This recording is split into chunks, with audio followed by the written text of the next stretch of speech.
আপনি বলছিলেন যে সকালে একেবারে এমটি স্টোমাক যখন আমরা বিছানা ছাড়লাম সেই সময় জল খাওয়া উচিত, কিন্তু আমরা অনেকেই আছি যারা আমরা ওয়ার্ম ওয়াটার উইথ লেমন, পাতিলেবুর জলে, আমরা গরম জলে পাতিলেবু দিয়ে খাই। তো সেটা কি মানে কতটা দরকারি সেটা তো জানি না, কিন্তু খাই। হ্যাঁ, এটা একটা মিথ, মানে এখন ট্রেন্ডিংয়ে চলছে এবং খুব কমন কোয়েশ্চেন, যে কোয়েশ্চেনটা আমি মানে মোর ওর লেস সবার কাছেই শুনতে থাকি, সেটা হচ্ছে সকালবেলাতে মানে আমাকে যখন ডায়েট চার্টের জন্য কেউ জিজ্ঞেস করে, এটা বলেই শুরু করে যে ম্যাম আমি কিন্তু ভিনিগার দিয়ে আর কেউ বলে পাতিলেবু দিয়ে এটা খাই, আর কি করব, মানে ওটা দিয়েই শুরু করে, অ্যাজ ইফ ওটা করলেই যেন একদম একদম স্লিম অ্যান্ড ট্রিম হয়ে যাবে, এটা একটা ধারণা।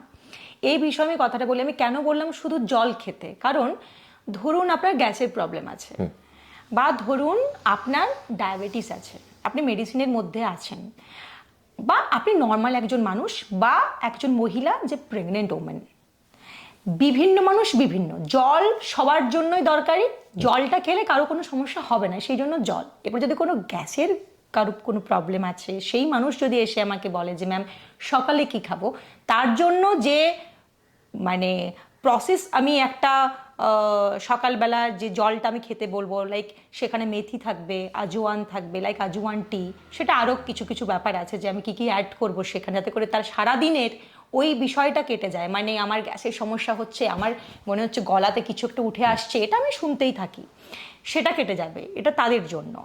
এরপর যে প্রেগনেন্ট ওমেন আছে, তাকে আমি সবসময় বলবো যে জলের সাথে দুটো বিস্কিট খেতে সকালবেলা উঠেই, মানে তার খালি পেট থাকার দরকার নেই। এরপর যেটা আমি আসবো যে কোশ্চেনটাতে, সেটা হচ্ছে যে পাতিলেবু দিয়ে গরম জল, এটা সবাই খায়, ইউটিউব দেখে, গুগল দেখে, বা বন্ধু খাচ্ছে, এটা এটার মধ্যে যে ভুলটা হয় সেটা হচ্ছে আমরা পাতিলেবুর সাথে জল খেয়ে আমরা আমাদের বেলি ফ্যাটকে বার্ন করার জন্য খাচ্ছি, ওটা কাজও দেয়, কিন্তু যখন আমরা ওয়ার্ম ওয়াটারে খাচ্ছি, গরম জলে খাচ্ছি, গরম জল ইন দ্য সেন্স সেই জলটা মিনিমাম 70 to 80 টেম্পারেচার থাকছে, তো তার সাথে যখন পাতিলেবু অ্যাড করছি, পাতিলেবুর কোনো কার্যক্ষমতা সেখানে থাকছে না, তার কোনো নিউট্রিটিভ ভ্যালু যদি বলি জিরো হয়ে যাচ্ছে। কেন হচ্ছে? কারণ পাতিলেবুর একটা মানে বৈশিষ্ট্য যেটা যদি বলি, সে কখনোই ভিটামিন সি 40 ডিগ্রি টেম্পারেচারের উপরে উঠলে সে কার্যক্ষমতা থাকবে না, এটা তার ফার্স্ট প্রপার্টি, তবেই সে ভিটামিন সি এই ক্রাইটেরিয়াটা মেনটেন করলে। তো যখন আমরা গরম জল দিচ্ছি 70 to 80 ডিগ্রি টেম্পারেচারে, তখন তার ভিটামিন সি এর কোনো কার্যক্ষমতা থাকছে না, শুধু আমরা টক জল খাচ্ছি, লাইক আমরা সাইট্রাস, আমরা শুধু টক জল খাচ্ছি সকালে ঘুম থেকে উঠে। এবার কোনো মানুষ যদি সকালে উঠে একটা জল খায় এবং সেটা যদি স্বাদ তার একটু টক হয়, তো সেটা তো তার শরীরে অ্যাসিড ফর্ম করবেই। তো যদি খেতেই হয়, ঠান্ডা জলের সাথে ভিটামিন সি খাও, এটা আমি সবসময় বলবো, এবং সেটা সকালে ঘুম থেকে উঠে নয়, আফটার মিল। মানে যে কোনো ফর্মে যদি আমরা সাইট্রাস খাই, সেটা সব সময়ের জন্য আফটার মিল, নট বিফোর মিল, যেটা ভুলটা করি আমরা।